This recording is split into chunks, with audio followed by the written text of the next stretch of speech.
Por ahora sigamos con nuestra línea de tiempo histórico. Después de la invención de la imprenta, el astrónomo polaco Copérnico introdujo la hipótesis del movimiento de los planetas alrededor del Sol, incluida la Tierra, claro está, así como de su rotación, rompiendo así con el sistema geocéntrico de Hiparco y Ptolomeo, vigente hasta el siglo XVIII. ¿Pero se mueve la Tierra?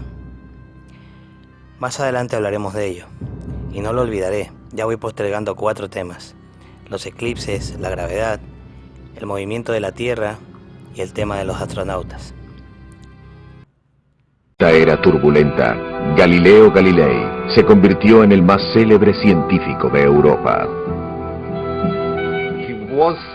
Era tan seguro, era un escritor genial, era tremendamente ingenioso. Si pudiera señalarse a una sola persona por haber creado la ciencia moderna, tendría que ser Galileo. Iniciaría entonces la ciencia moderna con Galileo, quien con un telescopio de su invención observaría los satélites de Júpiter, las manchas solares y las rugosidades de la Luna, confirmando la teoría de Copérnico, y supuestamente fue obligado a retractarse por la Inquisición.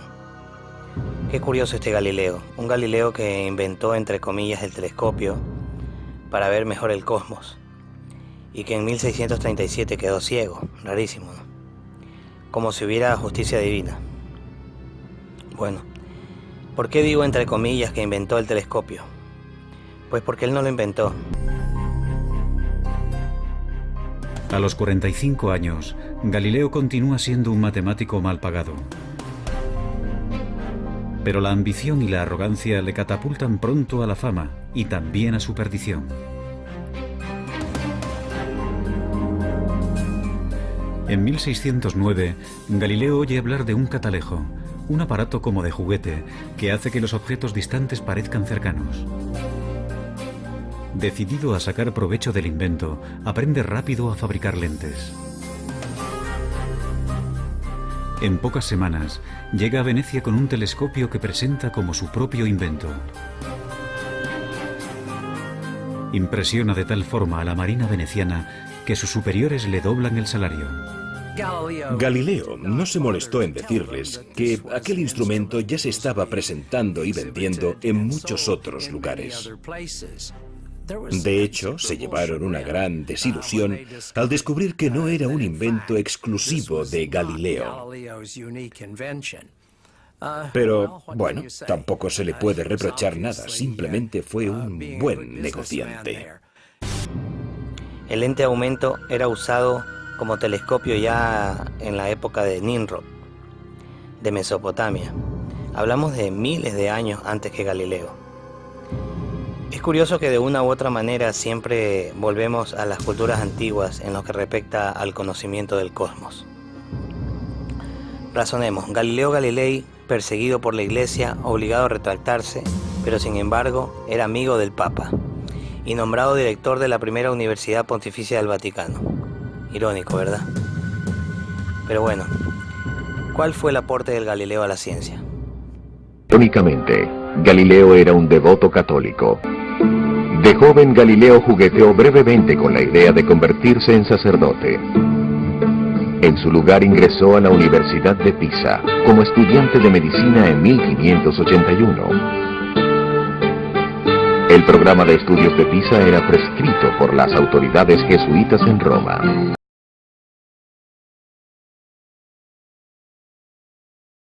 En la Europa del siglo XVI existe una certeza que las generaciones posteriores no podrán más que envidiar. Todo el mundo sabe que la Tierra es el centro del universo.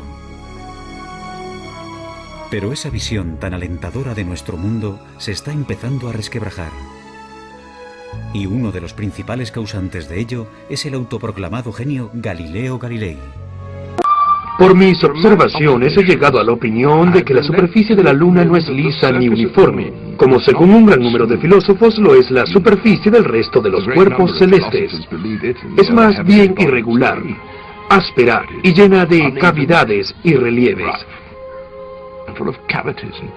Es similar a la superficie de la Tierra, realzada por cadenas montañosas y valles profundos. La luna que vio Galileo era parecida a la Tierra, por lo que dibujó sus características con detalles terrestres. Si la superficie de un cuerpo celeste se parecía a la de la Tierra, tal vez los cielos y la Tierra no eran tan diferentes como todos pensaban.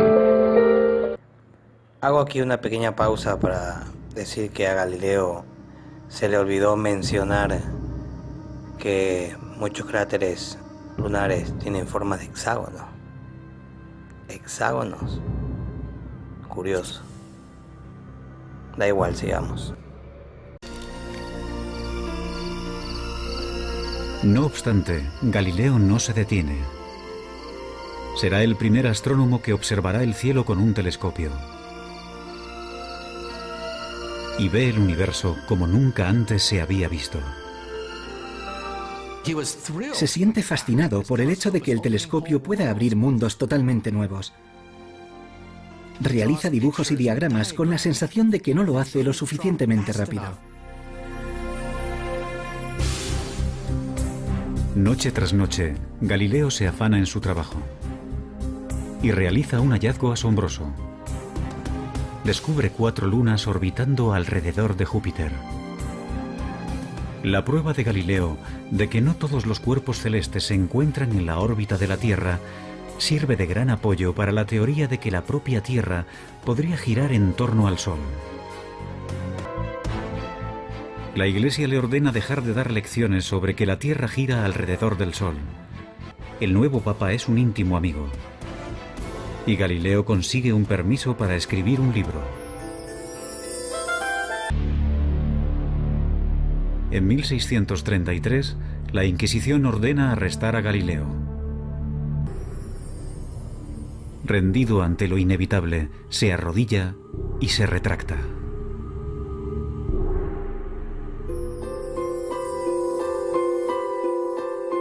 Durante sus últimos 8 años de vida, Galileo vivirá bajo arresto domiciliario. Es un hombre destrozado. Su defensa de que la Tierra gira alrededor del Sol le hará eminentemente famoso.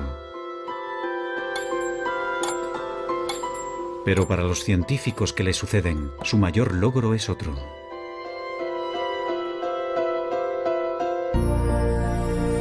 En sus últimos años de vida, escribe un libro con el que completa el trabajo iniciado de joven. En él, demuestra que es posible utilizar las matemáticas para analizar el movimiento.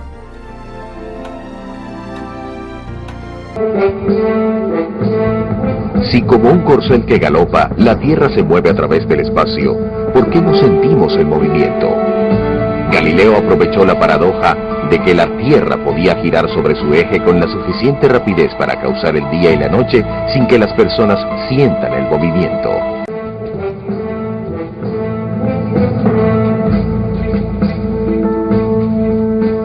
De manera que diseñó un experimento intrigante. Utilizó un caballo para representar el movimiento de la Tierra. Si un jinete dejaba caer una bola mientras se hallaba estático, la bola obviamente caería directamente hacia abajo, cayendo al lado del caballo.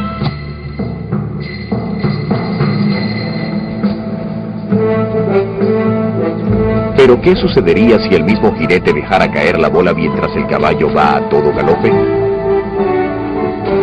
En el experimento de Galileo, el movimiento hacia adelante del caballo sería comunicado a la bola a través de la mano del jinete. Mientras la bola cae, continuaría moviéndose hacia adelante y seguiría cayendo junto al caballo, como lo había hecho cuando se hallaba estático.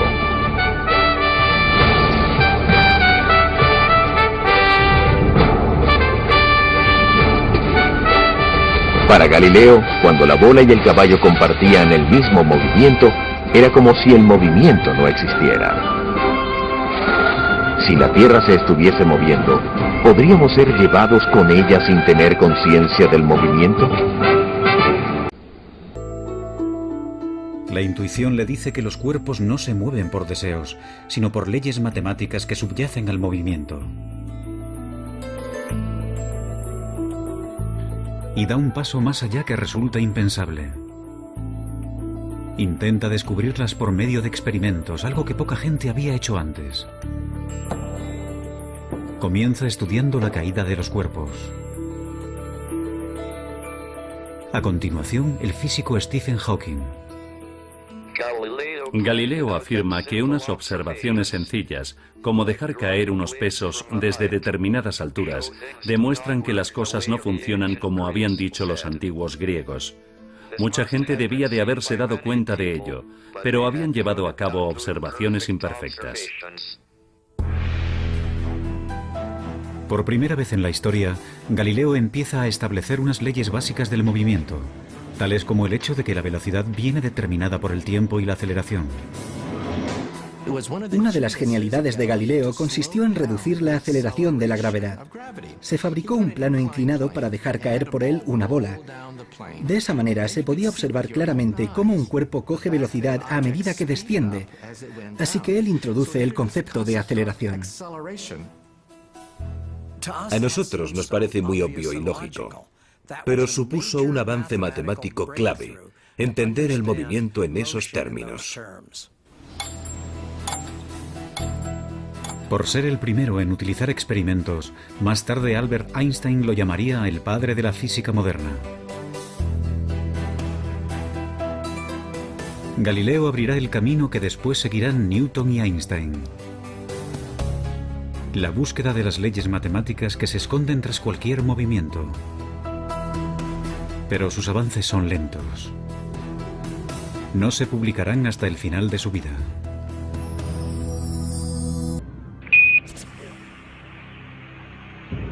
Well, in my left hand I have a feather.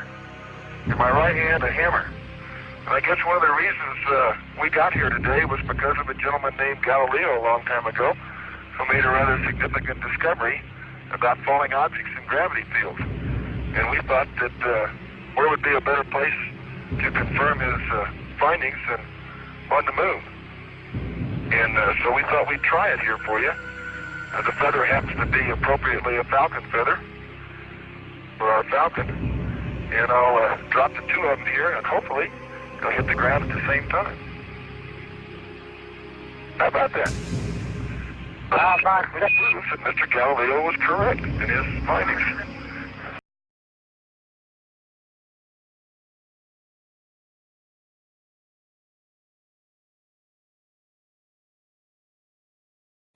Recordamos cómo un astronauta, o como dicen por ahí un actornauta, que supuestamente fue a la Luna, hizo un experimento, el experimento de Galileo, en donde él dejó caer dos objetos en caída libre, uno más pesado que el otro, y los dos objetos debían caer al mismo tiempo, mientras que la fricción del aire, por supuesto, que no interviniera. Galileo entonces tomó un martillo y una pluma y los dejó caer aquí en la Tierra, pero obviamente la pluma cayó más despacio debido a la fricción del aire. Sin embargo, ¿qué pasaría en la Luna? ¡Ay, amigos! La NASA, fiel a su estrategia de sostener una mentira usando las mismas leyes que prueban su mentira, se le ocurrió la fabulosa idea de ir a hacer el experimento supuestamente en la Luna. Pero pon atención, porque este evento fue transmitido al público americano como una prueba de que la NASA era 100% ciencia y que inclusive en la Luna las leyes de la física se cumplían a la perfección. De esta forma toda América podía constatar para su mismo poderío y orgullo que ahora eran la nación que conquistaba el espacio. De esta forma comprobaba y corroboraba que el experimento de Galileo era correcto y que en la Luna también sucedían las cosas como Galileo las había predicho. Todo el mundo feliz y a bailar el twist y el rock and roll. Pero no contaban que más de 50 años más tarde, a un señor llamado Ecusatón Aritmón se le iba a ocurrir la interesante idea de cronometrar el tiempo que duraban cayendo la pluma y el martillo, desde que el astronauta lo suelta hasta que caen al suelo. Así que miremos, en mi programa podemos mirar cómo el video de la NASA dura 15 minutos, y lo que vemos después de los minutos son los segundos, y después de los segundos tenemos centésimas de segundos. Así que como pueden ver, tengo un medio bastante exacto para calcular el tiempo que tardó el martillo en descender desde que el astronauta lo suelta hasta que toca el piso de la luna. Así que amigos, con este medio para calcular en centésimas, inclusive décimas de segundos, vamos a calcular ese tiempo. Como pueden ver en el segundo 40 con 0,8 décimas, el astronauta aún no ha soltado el martillo. Sin embargo, en el segundo 42 con 0,4 décimas, el astronauta suelta el martillo, lo cual lo corroboramos en el segundo 42 con 0,6 décimas, porque podemos comprobar en un 100% que el astronauta ha soltado el martillo. Esto lo pueden ver claramente.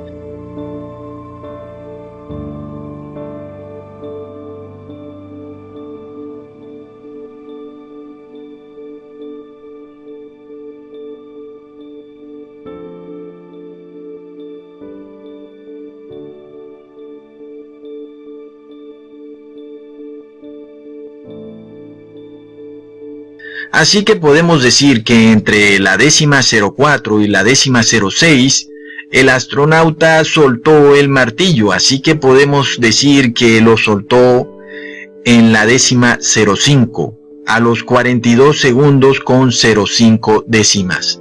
Luego el martillo empieza a caer y vemos que toca el suelo del estudio de Hollywood en el segundo 43 con 0,6 décimas. Lo cual se nos corrobora en el segundo 43 con 0,8 décimas. Es 100% claro que el martillo ha tocado el suelo de la supuesta luna. Así que digamos que en la décima 07, el martillo toca el piso de la supuesta luna. Es decir, que desde el segundo 42 con 5 décimas al segundo 43 con 7 décimas, vemos que transcurrió 1 segundo y 2 décimas, o sea, 1.02 segundos.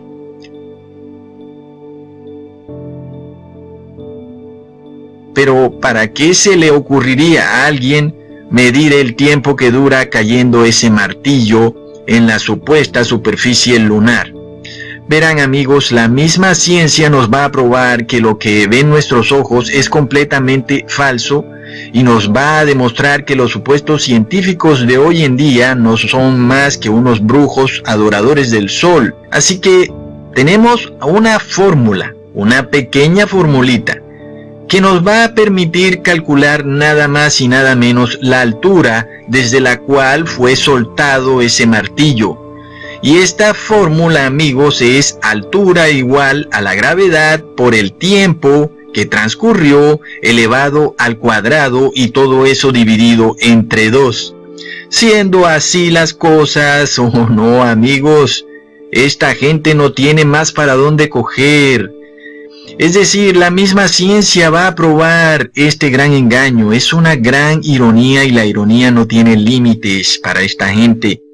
Pero retomando, sigamos. Según los brujos de la NASA, tenemos que la supuesta gravedad en la Luna es de 1.62 metros por segundo cuadrado. Así que, ¿qué creen? También tenemos el tiempo. 1.02 segundos es el tiempo que tardó el martillo de caer desde la mano del astronauta hasta llegar al suelo de la supuesta luna. Así que nuestra fórmula queda así: altura es igual a 1.62 metros por segundo cuadrado por 1.02 segundos al cuadrado, todo eso entre 2. El resultado de eso es, amigos, que la altura desde la cual supuestamente se dejó caer el martillo es de 84 centímetros. Pero Ecosatón, ¿para qué quieres la altura? Bueno amigos, el primer es el que más les va a doler. Resulta que el astronauta que deja caer el martillo es el señor David Randolph Scott, cuya estatura es de 1.83 metros, o sea 183 centímetros. Y vemos que David Scott deja caer los martillos con sus brazos medio estirados, es decir que están a la altura desde donde inicia su pecho. Sabemos que para calcular la altura desde donde inicia su pecho, podemos decir que hay 2 cabezas de David Scott. Inclusive habría menos, pero hablemos de que hay 2 cabezas. Es decir que si logramos saber la altura de la cabeza de David Scott, podemos calcular la altura desde donde inicia su pecho. Así que sabemos que la altura de la cabeza de un hombre es el 13% de su estatura. Así que para David Scott la altura de su cabeza es de 24 centímetros. Así que como vemos, podemos decir que hay 2 cabezas desde el inicio del pecho de David Scott hasta el pelo de su cabeza. Sin embargo, vamos a agregarle 3 cabezas de distancia. Algo que por supuesto no es así, pero vamos a hacerlo. Sabemos que estamos pasados de la distancia, pero vamos a darle ventaja. Así que 3 cabezas de David Scott son 72 centímetros. Y para saber entonces la altura desde donde inicia el pecho de David Scott hasta el suelo, lo que tenemos que hacer es restar 183 centímetros, que es la altura de David Scott, menos las 3 cabezas de David Scott, que son 72 centímetros, y eso nos da 111 centímetros, aún dándole la ventaja de una cabeza más, porque vemos que no hay 3 cabezas, es claro, pero aún vemos que la altura que obtenemos de la ecuación anterior fue de 84 centímetros, y no concuerda con una altura de 111 centímetros. Peor aún, amigos, la altura de 84 centímetros que nos dio la ecuación anterior corresponde a la altura de un niño de 2 años. Es decir que no hay manera que David Scott haya estirado sus brazos con una altura de 1.83 metros y haya dejado caer ese martillo desde una altura de 84 centímetros, porque esa es la altura de un niño de 2 años. Así como lo oyes, amigos, 84 centímetros es la altura de un niño de 2 años. Compara esa altura con la altura de un hombre de 1.83 metros de altura. Ahora, mirando detenidamente la imagen de David Scott, cuando él suelta el martillo, podemos ver que inclusive no hay 3 cabezas, es demasiado claro. Inclusive podemos ver que ni siquiera hay 2 cabezas. Inclusive yo diría que está a una altura de una cabeza y media. Así que la distancia del inicio del pecho de David Scott hasta el pelo a la parte más alta de su cabeza son 36 centímetros de distancia. Y al restarlo a la altura de David Scott, 183 centímetros menos 36 centímetros, eso nos da que la altura del inicio del pecho de David Scott es de 147 centímetros, que sería la altura desde la cual un hombre de 183 centímetros, con sus brazos medianamente estirados, dejaría caer un martillo, una medida bastante lejana de los 84 centímetros de altura que obtuvimos con nuestra ecuación. Quiere decir, amigos, que indiscutiblemente se ha demostrado en este video que para un tiempo de caída libre de 1.02 segundos y para una gravedad de 1.62 metros por segundo al cuadrado, obtenemos una altura bastante diferente a la altura que este señor David Scott nos está mostrando que dejó caer el martillo. La altura que obtuvimos fue de 84 centímetros, que es la altura de un niño de 2 años a lo más de un niño de 3 años. Por tanto, amigos, desafortunadamente, e inclusive para los que tanto me insultan, no se dejen engañar más.